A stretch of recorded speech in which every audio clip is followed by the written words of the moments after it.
नमस्कार, मैं ज्योति श्रीवास्तव। आप देख रहे हैं सी न्यूज भारत। वक्त हो चुका है न्यूज बुलेटिन का, जिसमें बात होगी दुर्ग की, जहां एनएसयूआई शहर अध्यक्ष पर एफआईआर के विरोध में कांग्रेस ने जोरदार प्रदर्शन किया है। साथ ही बात होगी हरदोई की, जहां पुलिस अधीक्षक अशोक कुमार मीणा ने थाना मल्लावा का वार्षिक निरीक्षण किया है।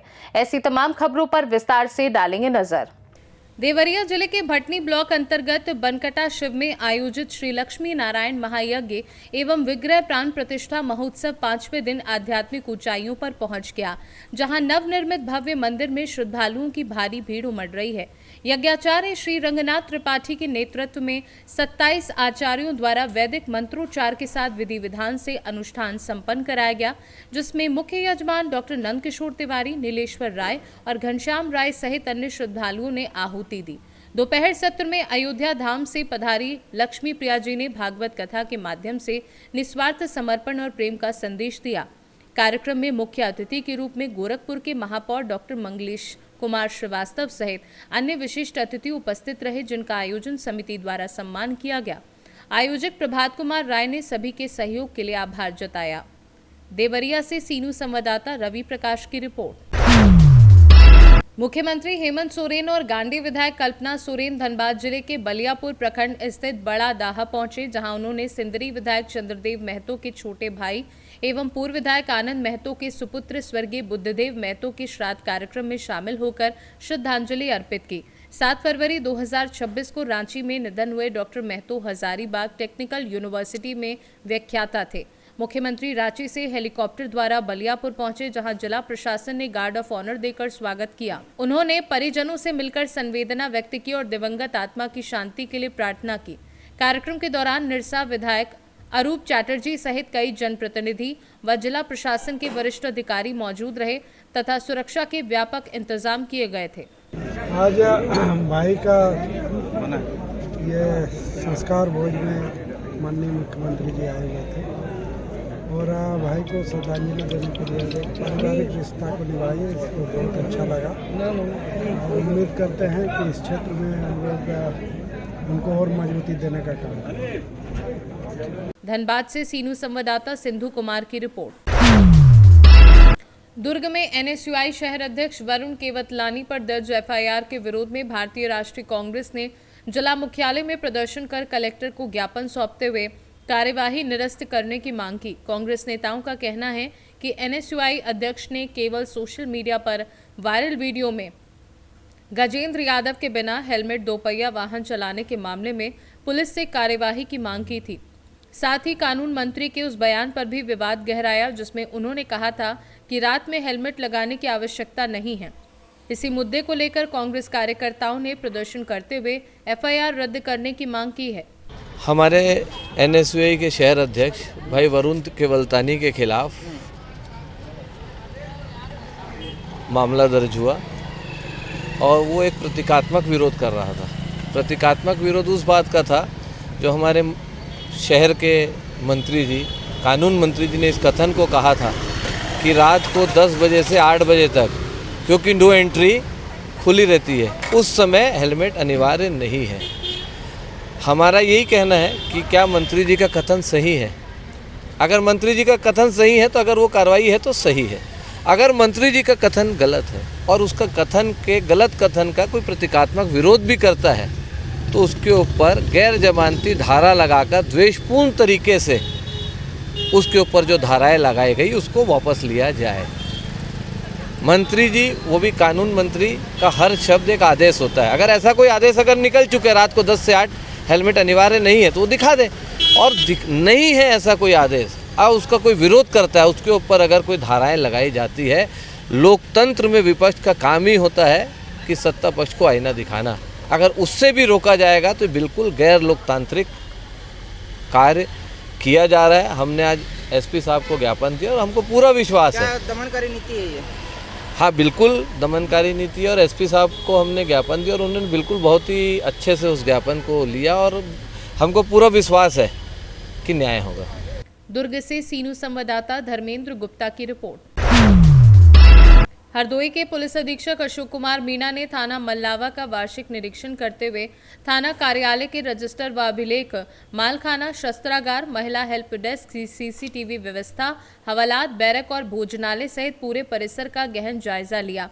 इस दौरान उन्होंने साफ सफाई और अभिलेखों की सुव्यवस्थित रखरखाव को लेकर संबंधित अधिकारियों को आवश्यक दिशा निर्देश दिए तथा पुलिस व्यवस्था को और अधिक सुदृढ़ एवं प्रभावी बनाने पर जोर दिया। हरदोई से सीनू संवाददाता जितेंद्र कुमार की रिपोर्ट। जोधपुर में नगर निगम जोधपुर के प्रशासक की अध्यक्षता में वित्तीय वर्ष 2026-27 का बजट पारित कर राज्य सरकार को भेजा गया। बजट में पार्षद कोटे से 80 करोड़, सफाई के लिए 127.50 करोड़, सीवरेज हेतु 102.50 करोड़, सड़क निर्माण व मरम्मत के लिए 140 करोड़, रोड लाइट पर 29 करोड़ तथा अन्य विकास कार्यों के लिए प्रावधान किए गए हैं। निगम की आय बढ़ाने के लिए भूमि नीलामी, नगरीय विकास कर व अन्य मदों से राजस्व लक्ष्य तय किया गया है, जबकि राज्य व केंद्र योजनाओं जैसे NCAP, NRCP, अमृत 2.0 और ठोस कचरा प्रबंधन से अनुदान की अपेक्षा रखी गई है। साथ ही integrated solid waste management PPP mode पर खेल परिसर, EV व CNG स्टेशन विकास, प्रमुख सड़कों के रखरखाव तथा भूमि रिकॉर्ड के डिजिटलीकरण के लिए भी बजट में प्रावधान किया गया है। नगर निगम जोधपुर का वर्ष 2026-27 का बजट आज पारित किया गया है। पूर्व में नगर निगम जोधपुर में 80+80 टोटल 160 वार्ड्स थे। निगम के एकीकरण के बाद अब नगर निगम जोधपुर में 100 वार्ड्स हो गए हैं। पूर्व में नगर निगम का जो क्षेत्रफल था वो 234 स्क्वायर किलोमीटर था। अब एकीकरण के बाद 290 स्क्वायर किलोमीटर हो गया है।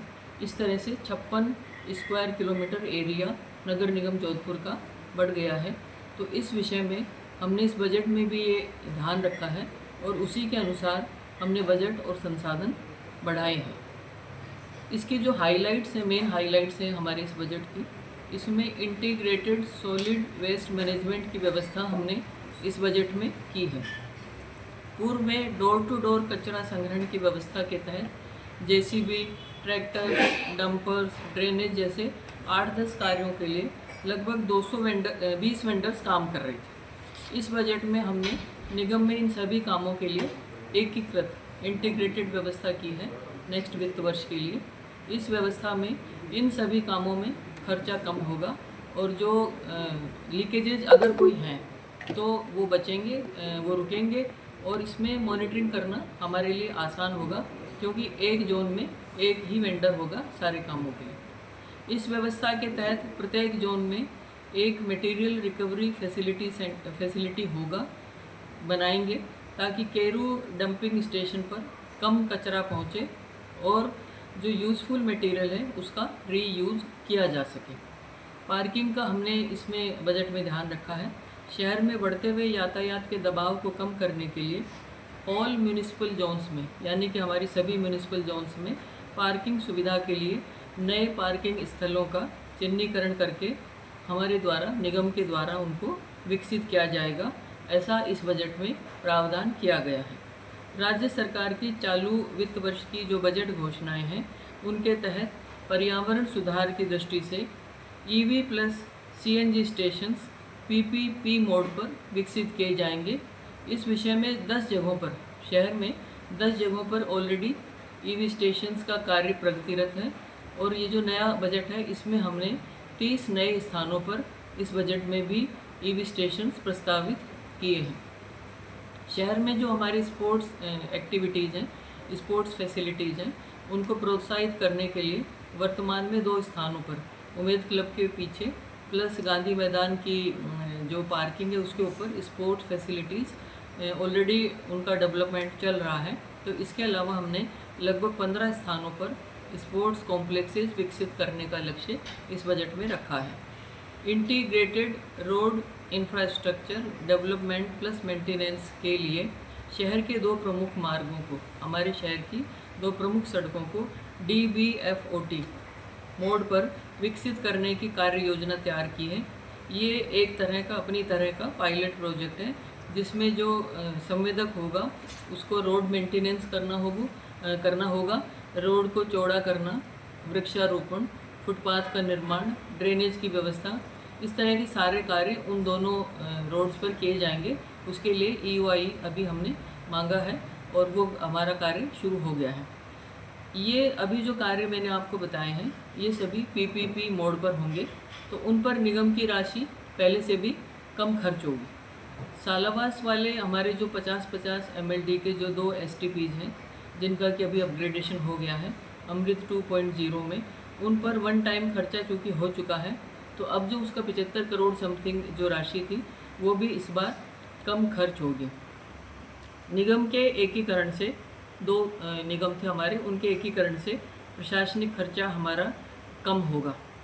जो हमारे निर्वाचित पार्षद हैं जो कि चयनित होकर अभी आएंगे, तो निर्वाचित पार्षदों के लिए उनकी अनुशंसा पर प्रत्येक वार्ड में हमने 60 लाख रुपए का विकास कार्यों का बजट में प्रावधान रखा गया है। नगर निगम के जो हमारी जितने भी लैंड है, भूमि के रिकॉर्ड हैं, उसका डिजिटाइजेशन करने के लिए करीब 1 लाख फाइल्स हैं हमारे पास, जिनमें से 22,000 के करीब फाइल्स का डिजिटाइजेशन हो चुका है। मीन्स उस रिकॉर्ड की स्कैनिंग करके उसको सेव कर दिया गया है और उसके लिए भी इस बजट में 11 करोड़ रुपए का प्रावधान रखा गया है, जो कि पारदर्शिता के लिए और ये एक महत्वपूर्ण प्रोजेक्ट है और ये एक अच्छा कार्य हो रहा है। इस प्रकार निगम के आय और एक्सपेंडिचर के पिछले सालों के जो इनकम है और जो एक्सपेंडिचर है, उन आंकड़ों को देखते हुए और निगम की जो संभावित और अनुमानित आय है उसको देखते हुए इस बार जो हमने बजट अपना पारित किया है वो 1469 मीन्स 1469 करोड़ का पारित किया है। जोधपुर से सीनू संवाददाता आनंद शर्मा की रिपोर्ट। कैमूर जिला के कुदरा थाना क्षेत्र में वार्ड नंबर 11 और 12 में सोमवार रात करीब 8 से 10 बंद घरों के ताले तोड़कर चोरी की वारदात को अंजाम दिया गया। वार्ड 11 की रिंकू देवी ने बताया कि चोरों ने अलमारी तोड़कर सोने चांदी के आभूषण, महंगे कपड़े, गैस सिलेंडर और अनाज समेत अन्य सामान चोरी कर लिया। मेहरून मिश्रा, आसमा खातून, नंदू कुमार और चंद्रभान सिंह सहित कई लोगों के घरों को निशाना बनाया। लगातार बंद घरों की रेकी कर चोरी की घटनाओं से इलाके में दहशत का माहौल है। स्थानीय लोगों का आरोप है कि पूर्व में दर्ज मामलों में ठोस कार्यवाही नहीं होने से चोरों का मनोबल बढ़ा हुआ है और वे वारदात को अंजाम देकर आसानी से फरार हो जा रहे हैं। हमारा नाम संतोष शाह है, कुदरा घर है, तो वार्ड नंबर 11। उसमें हमारा रात को ताला तोड़ के और पूरा कबाड़ी दोनों खोल दिया था और फिर अंदर से फिर वो अंदर का भी दरवाज़ा खोल दिया था। हम लोग घर में सोए थे, जब आवाज़ सुने तो हल्ला गुल्ला किए तो वो सब भागा। क्या कुछ चोरी भी गया है?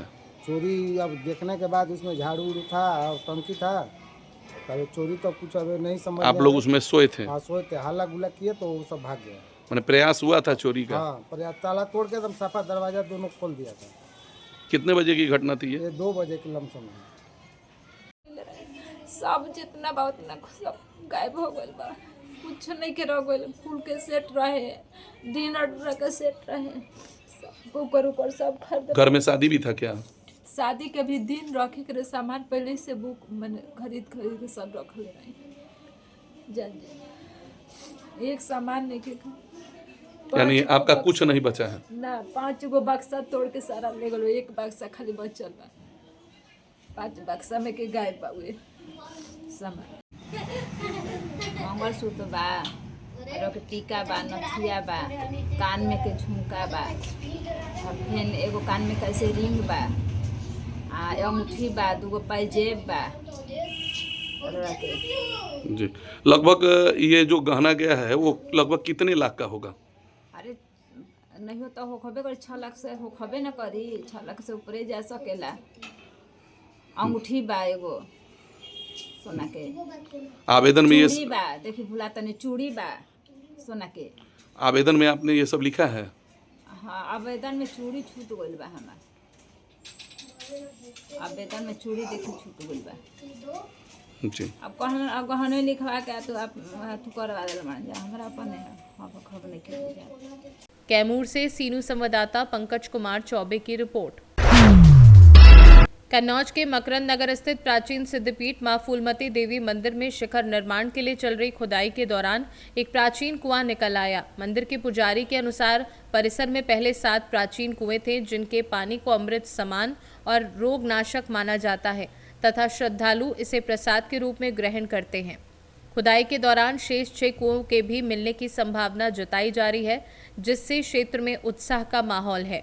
आप इसमें फूलमती माता के दरबार में, जो कि फूलमती मैया के दरबार में एक गुम्मट और माता की जो चोटी है, जो ऊंचे होने का कार्य बनना था, जो कि जमीन से लेके और ऊपर तक ही 101 फीट का कार्य बनेगा, गुम्मट बनेगा, जो कि कन्नौज के हर घर से उसके दर्शन होंगे। गुम्मट के कलश के माता के और फूलमती मैया का जो कार्य चल रहा था, कल उसी में 10-10 फीट के जो गड्ढा खोदे जा रहे हैं माता के नी, जो कि उसी में कल एक कुआं का भी देखा गया। कुआं गड्ढा के अंदर निकला हुआ है, जो कि गड्ढे का कोई अंदाज नहीं कितना कुआं अंदर है। और हमें लगता है पौराणिक काल में ये जो घटनाएं हम इतिहास में पढ़ते थे, सुनते थे, कल वो सत्यता हुई है। इसलिए क्योंकि बताया जाता है कि मंदिर के दरबार में माता के आंगन में 7 कुआं थे, तो ये पहला कुआं कल देखा गया है, जो कि माता फूलमती मैया के 5 कदम दूर पर बहुत ही गहरा और अद्भुत, और ऐसा कुआं आज कोई बना भी नहीं सकता है। ऐसे कुएं के दर्शन और ऐसा कुआं निकला हुआ है। हमें लगता है फूलमती माता के जो स्नान और दर्शन होते थे, पहले इसी कुआं से कराया जाता था स्नान माता का। इसीलिए जो माता का जल है, अमृत के रूप में हम सभी को प्रसाद में देते हैं, सब लोग ले जाते हैं, और उस नीर से भक्तों को आशीर्वाद, और भक्तों के आंखों में कोई भी तकलीफ और शरीर पे कोई बीमारी या रोग होते थे, वो अमृत के आज भी ठीक होते हैं। कन्नौज से सीनू संवाददाता सीबू सैनी की रिपोर्ट। लोरमी क्षेत्र के वनग्राम अचानक मार में अरुण साव ने जन चौपाल लगाकर 8 ग्राम पंचायतों के ग्रामीणों से सीधा संवाद किया और उनकी समस्याएं सुनकर संबंधित अधिकारियों को निराकरण के निर्देश दिए। 3 दिवसीय असम दौरे से लौटकर वे सीधे अचनाकमार पहुंचे, जहां बड़ी संख्या में ग्रामीण मौजूद रहे। इस दौरान उन्होंने अचनाकमार टाइगर रिजर्व में पर्यटन को बढ़ावा देने के लिए स्वयं सहायता समूह को 5 जिप्सी वाहन प्रदान किए, टॉर्च वितरित की तथा नवनिर्मित लोकमंच का लोकार्पण किया। साथ ही लमनी, कटामी और छपरवा ग्राम पंचायतों को 5-5 लाख रुपए तथा अचानकमार के लिए 10 लाख रुपए सहित कुल 25 लाख रुपए के विकास कार्यों की घोषणा की। आज अचानकमार क्षेत्र में जन चौपाल का कार्यक्रम हुआ। क्षेत्र की माताएं, बहनें, सियान लोग, जवान लोग, निर्वाचित जनप्रतिनिधि सब एक स्थान पर इकट्ठा हुए। आज